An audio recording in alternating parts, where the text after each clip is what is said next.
Bonjour à tous, j'espère que vous allez bien. Alors si vous avez visionné mes dernières vidéos Beauty News ou si vous vous êtes récemment baladé sur vos e-shops beauté préférés, vous avez dû constater que ce début d'année 2023 est très riche en nouveautés, c'est-à-dire qu'il y a des nouveaux lancements dans tous les sens et on ne sait plus où donner de la tête.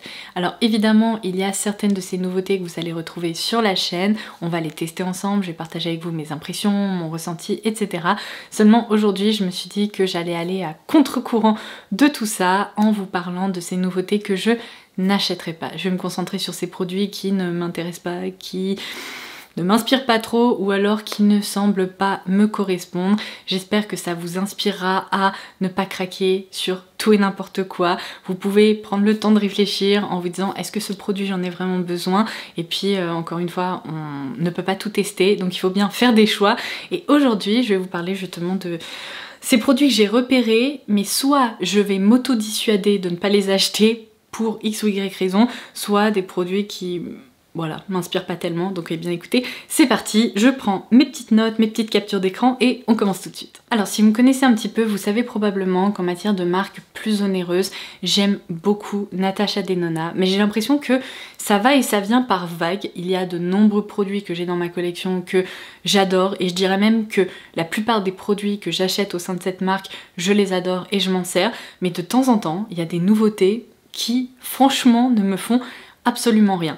Alors j'ai eu beaucoup de chance, les nouveautés de la fin de l'année 2022 m'ont plu, seulement là, les nouveaux lancements pour 2023, bah juste non en fait, ça m'intéresse pas et ça me semble pas très utile non plus. Je commence par cet highlighter qui est le Pastel Plexi Glow. Alors autant j'adore les highlighters, autant là je n'ai clairement pas besoin d'un highlighter avec des reflets verts et roses. C'est typiquement le genre de truc, ça doit être très joli à observer, ça doit être très beau pour des shootings, très beau dans certaines circonstances, mais au quotidien, des reflets verts et roses sur les joues, non merci, ça sera beau une fois à swatcher et après ça va rester dans le fond d'un tiroir, donc là évidemment je passe mon tour. Ensuite il y a deux nouveautés pour les lèvres avec un duo de crayon à lèvres et de rouge à lèvres. Alors j'adore à la fois les crayons et les rouges à lèvres de chez Natasha Denona, mais je les aime vraiment beaucoup dans la gamme nude parce qu'il y a une déclinaison de teintes nude. Non mais franchement il y en a pour toutes les carnations et pour tous les goûts, c'est-à-dire qu'il y a des sous-tons beige, rose, mauve, orangé, enfin tout ce que vous pouvez demander. En gros je pense que Natasha Denona vous propose une option à ce niveau-là. Autant là je suis moyennement tentée parce que par exemple même si j'aime la formule des crayons pour les lèvres, bah, ce sont des teintes que j'ai potentiellement déjà dans ma collection, c'est-à-dire qu'il y a un rouge et une teinte un peu plus bordeaux qui est sortie et qui se combine avec des rouges à lèvres un peu plus fins cette fois-ci. Franchement, j'ai plein de rouges à lèvres rouge, bordeaux que j'aime porter, que j'ai déjà. Ça sert à rien que j'en achète des nouveaux pour le moment. Et enfin pour terminer avec Natasha Denona, alors cette nouveauté, elle vient juste d'arriver sur les shops de Sephora, mais je l'avais déjà vue avant Noël je crois sur Look Fantastic. D'ailleurs s'il y a des produits Natasha Denona qui vous intéressent, ça vaut le coup parfois de tester des codes promo sur Look Fantastic parce que parfois il y a de jolies réductions qui s'appliquent au lieu de payer le prix fort parce que les produits sont vraiment pas donnés.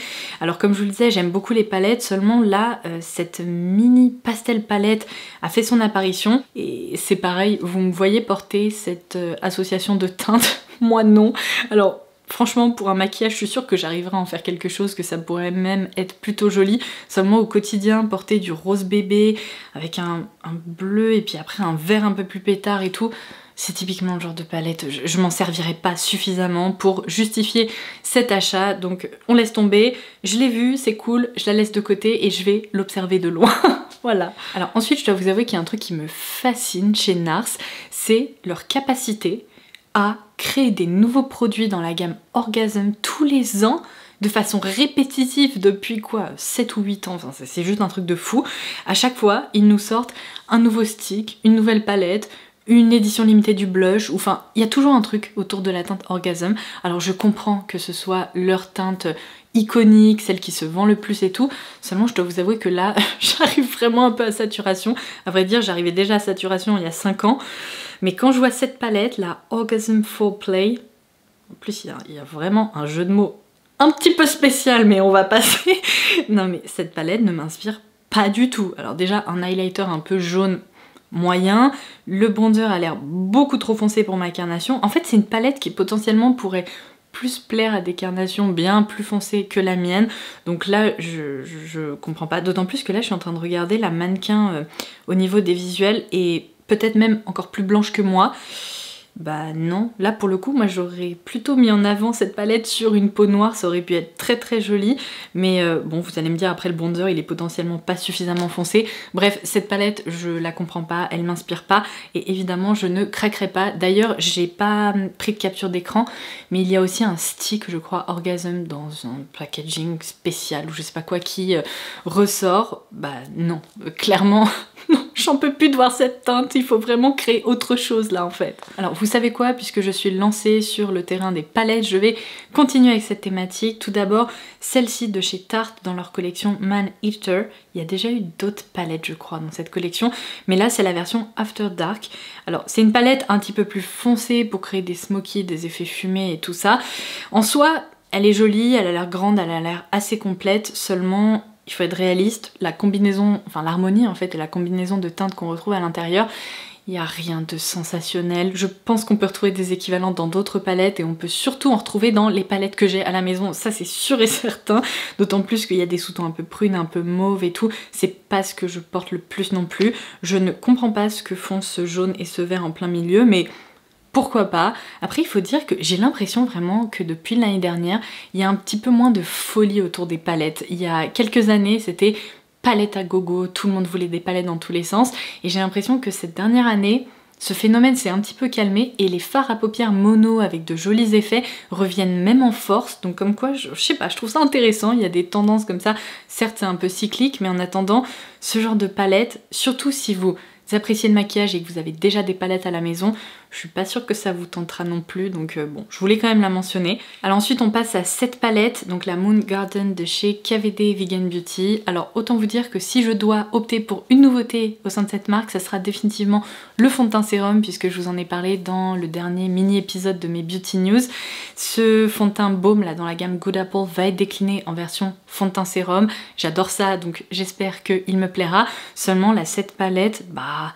Alors déjà le packaging est très très spécial. Ensuite, je sais pas, mais en tout cas sur les visuels, j'ai l'impression qu'elle prend un peu de place, donc ça m'attire pas trop, d'autant plus qu'il n'y a que 12 teintes à l'intérieur, donc quand ce sont des grosses palettes très très larges dans lesquelles on retrouve 30 ou 35 fards à paupières, pourquoi pas. Seulement là pour 12 fards à paupières, elle m'a l'air un petit peu encombrante, mais même si c'est pas le cas, les teintes à l'intérieur...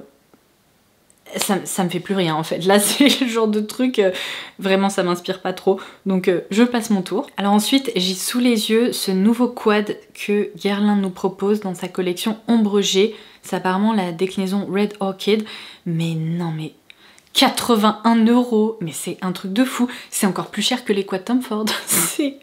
Oh, mon dieu. En plus je dois vous avouer que l'harmonie ne me parle absolument pas. Donc ça c'est clairement un truc que je n'achèterai pas, mais 81 €. Franchement, à ce prix-là, je préfère économiser et m'acheter une jolie palette Natasha Denona ou Pat McGrath, vous savez, avec des fards à effet ou ce genre de choses.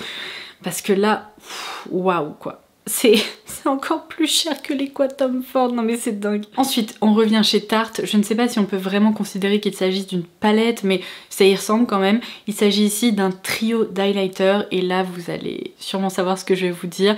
Je n'achète plus en fait ces palettes dans lesquelles il y a des teintes qui ne me correspondent pas du tout. Parce que là, si je regarde cette palette, la teinte centrale est probablement celle qui sera la plus adaptée pour ma carnation, mais celle qui se trouve sur la gauche, elle est déjà trop foncée pour moi, et celle sur la droite, je vous en parle même pas. Donc je sais qu'on peut tout à fait détourner un highlighter trop foncé, par exemple au niveau des yeux, seulement quand j'achète, vous savez, par exemple un trio d'highlighter, j'ai envie de pouvoir me servir de tous les fards qui se trouvent à l'intérieur, parce que sinon après ce qui se passe c'est que j'en termine un où il y en a un vraiment qui se vide petit à petit, tandis que les deux autres restent là sans jamais être utilisés, et ça m'énerve. Donc pour mes palettes pour le teint maintenant je suis beaucoup plus spécifique dans mes achats, on va dire. Ah bah tiens, justement, puisque j'ai mentionné la marque Tom Ford, j'ai repéré qu'il venait de lancer un nouvel anti-cerne qui est le Traceless Soft Matte Concealer.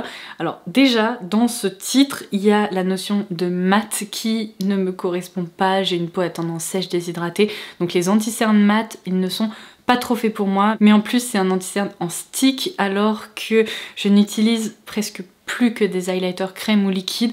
La seule exception que j'ai dans cette catégorie, c'est le correcteur de chez Mademoiselle Bio, parce que sa texture est très agréable et je m'en sers aussi sur le visage. Mais sinon, un anti-cerne stick, je dois dire que franchement, là, ça me dit vraiment trop rien. Et ce qui me dit encore moins, c'est son prix. 49,90 €, non mais presque 50 € un anti-cerne, quand je sais qu'il y a des anti-cernes de drugstore que j'adore qui coûtent moins de 10 €. Non, là franchement ça fait trop mal, je n'ai aucune envie de mettre 50 € dans un anti-cerne là tout de suite maintenant. Voilà. Alors ensuite, je vais vous parler d'un produit qui vient d'être lancé aux États-Unis, qui n'est pas encore arrivé en France. Si ce produit suit la même trajectoire que le fond de teint, on pourra peut-être le voir débarquer dans 3 ans en France, donc j'ai le temps de voir revenir. Mais là, c'est un peu aussi le moment de la vidéo où je vais essayer de me convaincre de ne pas acheter ça ou de ne pas essayer de me le procurer. Il s'agit du nouveau Glow Ivy Vitamin Infused Skin Illuminating Enhancer. Non mais enfin, franchement, le nom déjà, il y a un problème. Alors c'est en gros la nouvelle base de teint lumineuse de la marque Kosas. Vous savez que j'aime beaucoup l'anti-cerne dans cette gamme. J'ai enfin testé le fond de teint là il y a quelques semaines, voire quelques mois. Je l'aime aussi beaucoup. Et ce produit, sur le papier comme ça, c'est vraiment le genre de produit que j'adore utiliser. Il va vraiment apporter du glow au visage et c'est vraiment tout ce que je demande dans ma routine teint. Mais 38 $ pour un produit comme ça, j'ai envie de vous dire non, dans le sens où aujourd'hui il existe tellement d'alternatives et j'ai plein de produits comme ça déjà dans mes tiroirs. Il y a évidemment le Hollywood Flawless Filter de Charlotte Tilbury, il y a la déclinaison ELF à petit prix dont je vous ai parlé, que j'adore et qui franchement ressemble énormément à ce que vient de sortir Kosas. C'est juste leur version en fait. Et puis plus récemment, je vous ai parlé du perfecteur de teint de chez Maybelline qui tombe aussi dans cette catégorie. Bref, il y a de nombreuses options qui existent et ce pour tous les budgets. Donc est-ce que j'ai vraiment besoin d'en ajouter un dans mes tiroirs de salle de bain? Non. Faut être honnête, la réponse est non. Ensuite, la marque Too Faced vient de lancer une déclinaison d'un de ses best-sellers. Il s'agit du mascara Better Than Sex qui est ici proposé dans sa version chocolate, donc une teinte plus marron en fait, ou brune plutôt que noire. Et là je dois vous avouer que je sors immédiatement parce que je sais que certaines personnes aiment beaucoup le rendu un peu plus naturel des mascaras marrons. Seulement moi c'est tout le contraire, je me plains souvent du fait que je considère que j'ai des cils trop courts. J'ai envie de vraiment les étirer, les allonger et qu'ils se voient, donc certainement pas. J'ai envie d'appliquer du mascara au contraire le plus noir possible et non un mascara un peu marron. Donc là je pense que je fais tout simplement pas partie de la cible pour cette nouveauté. Et enfin je termine par un produit où je vais aussi essayer de l'observer de loin, vous savez, et de pas être tentée même si c'est difficile. C'est une autre nouveauté de chez NARS, il s'agit de la poudre perfectrice qui est la Soft Matte Advanced Perfecting Powder. C'est une poudre compacte qui est à la fois une poudre de finition et une poudre matifiante. Seulement, je suis pas sûre qu'elle soit faite pour moi parce que même si généralement les poudres NARS sont assez fines, déjà j'ai une préférence pour les poudres libres, vous le savez, j'ai complètement adopté la Halo Glow de chez ELF et elle coûte une fraction du prix de cette poudre là, donc je pense pas qu'elle lui arrivera à la cheville, rien qu'en considérant le côté rapport qualité-prix. Mais en plus il est indiqué dans cette fiche produit que c'est plutôt une nouveauté qui se destine aux peaux mixtes à grasses et j'en fais pas partie, donc j'ai peur qu'elle marque quand même un petit peu. Et encore une fois, les poudres compactes, je trouve que le rendu sur le visage est globalement moins naturel que les poudres libres et notamment celles que j'adore. Donc pour le moment, je vais en rester loin, je regarderai 2-3 revues. Si vraiment je trouve que son rendu est exceptionnel sur la peau, peut-être qu'à un moment je craquerai, mais là dans l'immédiat je me dis t'as pas besoin de ça. C'est un produit qui coûte plus cher que celui dont tu te sers au quotidien, qui est génial et qui remplit absolument tous les critères que je recherche. Donc voilà, je vais le laisser de côté et on va considérer que j'en ai pas besoin. Et voilà, j'en ai terminé avec cette vidéo. Je vous ai parlé de ces nouveautés qui ne rejoindront pas mes tiroirs de salle de bain. Promis, pour les 2-3 références qui me tentent quand même un petit peu, je vais tâcher d'être sage. Je suis sûre que j'en suis capable. N'hésitez pas à me laisser un petit retour en commentaire ci-dessous. Est-ce que votre avis est le même que le mien concernant les produits dont je vous ai parlé? Et dites-moi si vous aussi, vous avez repéré d'autres nouveautés sur lesquelles vous voulez pas vous pencher, qui vont rester très loin, que vous allez observer comme ça de loin, et ça sera très bien comme ça. Voilà, j'ai hâte de vous lire, et en attendant la prochaine, je vous embrasse très très fort, et je vous dis à très vite. Bye bye.